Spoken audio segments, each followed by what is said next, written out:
Hi, നമ്മുടെ പുതിയ shop open ചെയ്ത് സ്ഥലം വന്നിട്ട് കല്ലാട്ടുമുക്കുന്ന് അമ്പലത്തോട് പോകുന്ന വഴിക്ക് പരവംകുന്നാണ്. അമ്പലത്തോടെ ഈസ്റ്റോട്ട് പോകുന്ന വഴിക്ക് പരവംകുന്ന്. അപ്പോൾ രണ്ട് ലൊക്കേഷനും ഓക്കെ ആണോ? അപ്പോൾ നമ്മൾ കട ഉദ്ഘാടനത്തിന് ഓപ്പണിന് വിളിച്ചിരിക്കുന്നത് നമ്മുടെ കടൽക്കര ചേട്ടനെയാണ്. അപ്പോൾ ചേട്ടൻ വന്നിട്ടുണ്ട്. ഹായ്. അപ്പോൾ നമ്മുടെ ജ്യോതി സിസ്റ്ററിൻ്റെ പുതിയൊരു ഫിഷ് സ്റ്റാള് റീഓപ്പൺ ചെയ്തിട്ടുണ്ട്. നമ്മുടെ പരവംകുന്ന് ജംഗ്ഷനിലാണ്, പഴയ ചിൽഡ്രൻസ് ഹോസ്പിറ്റലിൻ്റെ തൊട്ടടുത്താണ്. അപ്പോൾ എന്നെ ഗസ്റ്റായിട്ടല്ല, നമ്മുടെ അറിയാനുള്ള സഹോദരിയല്ലേ, ഇപ്പോൾ ചെറിയൊരു ഗിഫ്റ്റ് കൊണ്ടുവന്നിട്ടുണ്ട്. നമ്മുടെ സഹോദരി കൊടുക്കാം. Okay, welcome. അപ്പോൾ ഇന്നത്തെ സ്പെഷ്യൽ മീനുകൾ എന്താണെന്ന് ജസ്റ്റ് ഒന്ന് കാണിച്ചു കൊടുത്തേ. നെത്തോലിയുണ്ട്, അയില. നമ്മൾ അന്ന് വീഡിയോ ചെയ്ത സമയം അയില മീൻ ഇല്ലായിരുന്നു, കാരണം കടപ്പുറത്ത് മീൻ ഇല്ലാത്തത് കൊണ്ടാണ് ഇവർക്ക് അയില കിട്ടാത്തത്. അത് കഴിഞ്ഞ് നമുക്ക് നെത്തോലി നമുക്ക് വെള്ള നെത്തോലി ഉണ്ട്, നീല നെത്തോലി, കറുത്ത നെത്തോലി എല്ലാം മിക്സ്ഡ് ആണ്. അപ്പോൾ അന്ന് നമ്മൾ കാണിച്ചത് ചെന്നവരയുടെ വേറെ ഒരു ഐറ്റം നവരയായിരുന്നു. റിയൽ നവര ഇതാണ്. അപ്പോൾ ഇതിൻ്റെ വേറെ ഒരു ഐറ്റം വരും, ചെന്നവര, ഒരു മഞ്ഞ ഷെയ്ഡൊക്കെ വരുന്നത്. അത് നമ്മുടെ കൂട്ടുകാർക്ക് അറിയാം. പക്ഷേ ഇത് വളർത്തു കൊഞ്ചാണ് കേട്ടോ. ഇപ്പോൾ നമ്മുടെ സീസൺ സ്റ്റാർട്ട് ചെയ്ത് വരുന്നതേ ഉള്ളൂ. അപ്പോൾ നമുക്കിനി നാരൻ കൊഞ്ചും ടൈഗർ കൊഞ്ചും എല്ലാതരം കൊഞ്ചും നമുക്ക് കിട്ടുന്നതാണ്. പിന്നെ അത് കഴിഞ്ഞ് നമ്മുടെ സ്പെഷ്യലായിട്ടുള്ള കേരമീൻ തന്നെയാണ്. അപ്പോൾ വലിയ ഏകദേശം ഒരു 60-70 കിലോ kg വെയിറ്റ് വരുന്ന കേരമീനാണ്.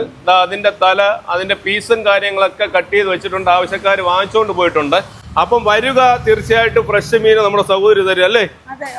ഓക്കെ. ആ സഹോദരിയുടെ അമ്മയാണ്. ഈ സഹോദരി അറിയുന്നതിന് മുൻപ് എനിക്ക് വർഷങ്ങളായിട്ട് ഈ അമ്മേനെ എനിക്കറിയാം കേട്ടോ. പിന്നെ നമ്മുടെ സഹോദരിയുടെ പേര് പറഞ്ഞു കൊടുത്ത്. ത്രേസ്യ സഹോദരിയാണ് നമ്മുടെ ജ്യോതി സിസ്റ്ററിനെ സഹായിക്കുന്നത്. അപ്പോൾ എനിക്ക് 1-2 കാര്യങ്ങളൊക്കെ ചോദിക്കാനുണ്ട്. നമ്മുടെ പ്രേക്ഷകർക്കും സംശയങ്ങൾ കാണും കേട്ടോ. അപ്പോൾ അതിനെക്കുറിച്ച് നമുക്കൊന്ന് ജസ്റ്റ് ഒന്ന് ചോദിച്ചു നോക്കാമേ. ജ്യോതി സിസ്റ്റർ, നമ്മുടെ നേരത്തെ നമ്മുടെ കല്ലാട്ടുമുക്കിൽ ഇരുന്ന് കച്ചവടം ചെയ്തിരുന്നല്ലോ. അപ്പൊ അവിടെ കൊടുക്കുന്ന അതേ റേറ്റിനും നമുക്കിവിടെ മീൻ കൊടുക്കാൻ പറ്റുമോ?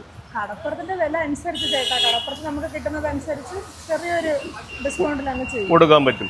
അതായത് പറയുന്നത് എന്താന്ന് പറഞ്ഞാൽ, നമ്മുടെ കടപ്പുറങ്ങളിൽ മീനിന്റെ അവസ്ഥ, വരവ് എങ്ങനെയാണോ, അതിന്റെ വിലകൾ എങ്ങനെയാണോ, അതനുസരിച്ച് തീർച്ചയായിട്ടും നമ്മുടെ കസ്റ്റമറിന് മീൻ കൊടുക്കാൻ പറ്റുമെന്നാണ് പറയുന്നത്. കല്ലാട്ടുമുക്ക് കൊടുത്തതുപോലെ തന്നെ കടപ്പുറത്തെ വില അനുസരിച്ച് ഓരോ ദിവസത്തെ പൈസ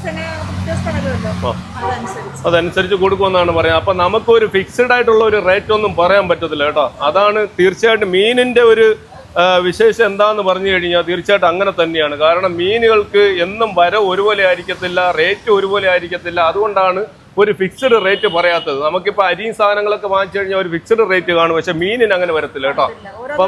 അപ്പം അറിയാത്ത കൂട്ടുകാരാണ് കാര്യങ്ങൾ മനസ്സിലാക്കുക. ഒന്നാമത് ഇനി വരാൻ പോകുന്നത് മൺസൂൺ കാലഘട്ടമാണ്. മീനിന്റെ വരവ് എങ്ങനെയാണെന്നൊന്നും നമുക്ക് പറയാൻ പറ്റത്തില്ല. ഏതായാലും പഴയതിനേക്കാളും കുറച്ചുകൂടെ അഡ്ജസ്റ്റ്മെന്റ് ചെയ്ത് നമുക്ക് നമ്മുടെ കസ്റ്റമറിന് മീൻ എത്തിച്ചു തരും കേട്ടോ. വിലയിൽ അതുപോലെ തന്നെയാണ്. ഓക്കെ അല്ലേ? ഓക്കെ, എല്ലാവരും തീർച്ചയായിട്ടും വരിക, മീനുകൾ വാങ്ങുക, സപ്പോർട്ട് ചെയ്യുക. ഓക്കെ, എല്ലാവർക്കും